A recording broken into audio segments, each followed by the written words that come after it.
like to come in and see our men's shed, the Enniscrone men's shed. So Paul, tell me about the men's shed. When did you first get involved? Well, when did I first get involved? When I first moved up here in 2019, there wasn't a men's shed here. There'd been one previously, but it had petered out. A lot of people had left, and it sort of just died.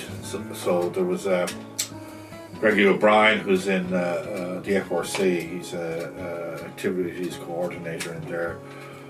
And myself were talking about it, and we said, look, maybe we should be kicking off a men's shed. And then there was another chap, Shane Morrison, who was also very interested. So the three of us just got together and we kicked it off. We put out on the airwaves and into the press that look, we want to kick this off. And the very first meeting we had 25 people on it. You know, so yes, it was quite a lot of people to come and do. Now coming into our main shipping container that we bought. That was our initial purchase that we set up as our tool shed. How long did it take you to build it from start to finish? Well, we were constantly at it, so you know it's an ongoing project. You know, we're constantly, because as I said, you know, we have another grant in for a 20-foot container, which we hope to put on a hard stand here. Yeah. Or you can stack it above when you put the stairs cool, up. yeah. You know.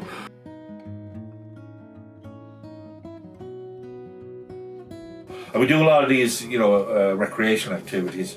We're big into cycling here. We have activator pole walking, so people are involved in that here as well. And we do walking football. Okay. But they're too enthusiastic. We have Frank, who's 85, and he still thinks he's 18 and he'll kick the ankles off you if we come near him. He's a Tibble.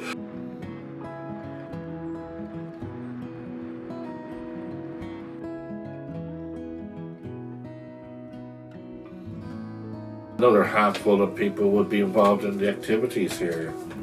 Like we have the woodworking, we have model building, where one of our projects is rebuilding a C90 motorbike that one of the members, in the infinite wisdom, took it apart, and there's five plastic boxes. So that's over the next couple of months we're going to rebuild that. We also have a canoe, 16-foot canoe to construct as well. We're stuck a bit for space for that one. But also too, I mean, I've got a couple other ideas as well. One of them is to build a sand yacht. So we bought a welder. We bought a welder. I'm going into an MS at ETB. I can get 10 weeks introduction to welding. So I have plans to build a sand yacht and race it down on the beach here, you know. So there's a couple of these sort of larger projects, but we do need to turn over a certain amount of work. So local people coming in looking for planter boxes, to be looking for benches, picnic benches. They're fairly straight, easy to make.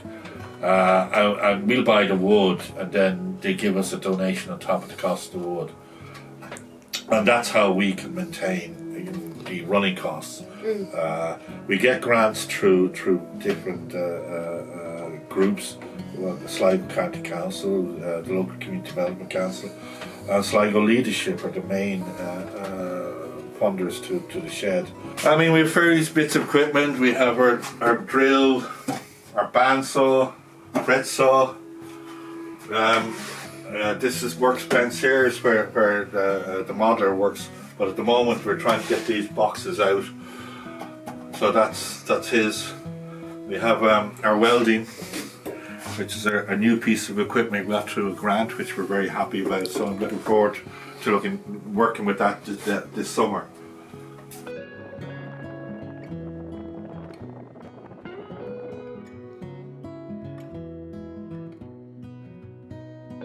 Another big project we have, which ties into our environmental action programme, which was the Sligo County Council as well, is this circular economy. People have been dropping bikes into us, you know, every so often somebody who hadn't a use for a bike, an old bike, and we would take them in, we strip them down, and clean them up, and if we could, we get back and get them working again. And what we were doing initially was with the Ukrainian refugees, we give the bikes to them. We had a lot of small ones for children, and a lot of them came for the small ones.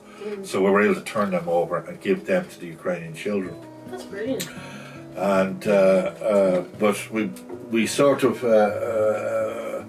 put a call out for bicycles, so we sort of got a lot of bicycles in. So we're going to strip them all down now and rebuild them and see what we can put together to get a couple of good bikes out of it. You know? Yeah. So again, we'll put them back into the community. They will be going back. Either we'll as a low cost bike. So if somebody wants a bike and not spend much money on it, we'll supply it. But if say there's somebody who's disadvantaged or anything, we just give them the bike so they can transport and get around. So that's one of our big ones at the moment. Here's one of our bikes that we would have stripped down and rebuilt from 3 bikes. So this came from 3 bikes. So of those 3 bikes, we picked the best equipment, the best frame, and reassembled the whole thing. And it's actually quite a good bike. We're very pleased with it. This is our sort of a main bike area for the circular economy, refurbishing our bikes. So this is one of the areas. So as I said, all these bikes here, we'll grade them, have a good look at them, strip them down, take all the equipment off, and then rebuild. So that's sort of again, we're stuck for space. We'd love to try and keep these under cover because some of these bikes are quite good.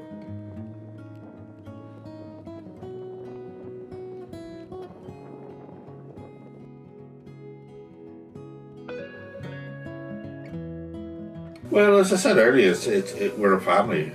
Everybody looks after everybody else. As I said, it's a place where we can communicate news. We also look after each other, people, you know, in terms of if somebody's finding something difficult, we'll go down and help them. We'll help them out. But that's not just here. I mean, we do that in the community. We do a lot of the small work, like clearing gardens, handiwork, putting up shelves, things that you normally wouldn't get somebody in to do because it just costs so much. But we would go down, and the majority of the people, you know, they would be, elderly or disadvantaged, where they can't afford it or not able to do it. You know, so we work into the community that way. It's very relaxed in here, and we have good fun, and we have a lot of fun in here. Again, it's small, but it's cozy. The stove here was one of our big investments. This time last year, we bought it and installed it ourselves. And it cost us quite a money, but it's a great centerpiece for us, and it keeps us warm.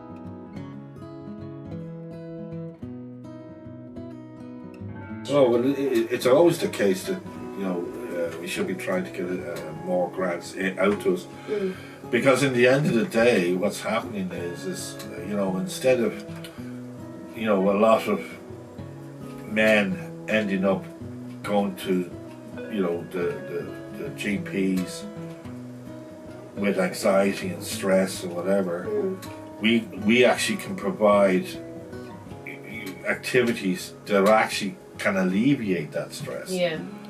We could, especially when you're dealing with the likes of art or games or whatever. That gives you a feel good factor. Yeah. And also too, I mean, we making things, and this is the difference between some people are very good at making things with their hands. Some people, are very good, just working intellectually. Yeah. And they're two different things.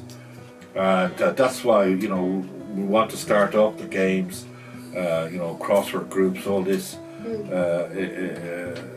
which are separate to sort of the shed here, which is sort of the more down to earth, but getting your hands dirty type thing. Our interaction with the community.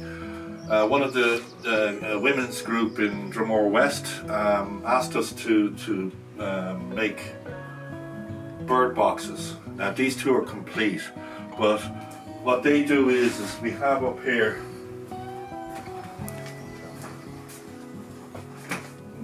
so there's the ones we've made, the bird boxes are made. So they take them and they paint them, and they can put whatever design signs they want or whatever. So we made up the bird boxes, and that's taken by the women's group, and they paint and decorate.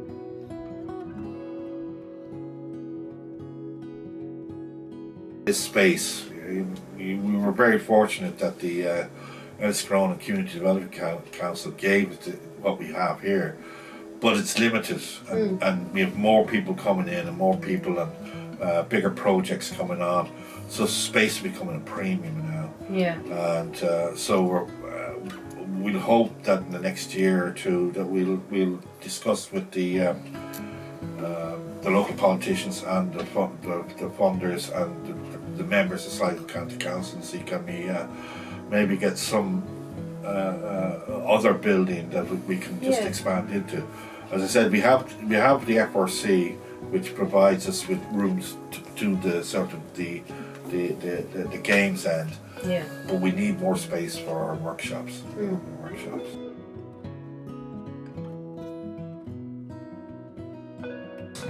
In here is our lathe room. So we have a grant in for a new lathe to come in. Again, we have bikes. We have our own bikes too. That's one of them there. And we go cycling every summer. 4 or 5 of us will go out and we'll cycle down to beach or cycle down to to around the roads, the back roads. And this was as the cold forge was set up by the Ukrainians when they came over, and they wanted to find to do something, and they came down to us and they thought this was absolutely a great idea, and they got the equipment in, and they actually make these what they call cold forge,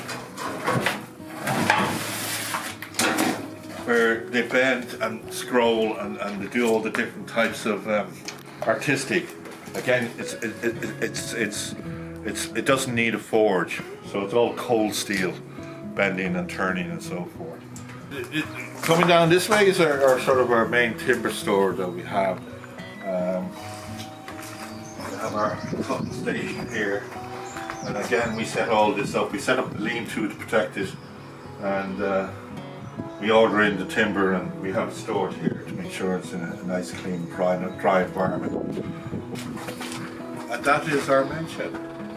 Our small but nice, cosy, and enjoyable, exciting.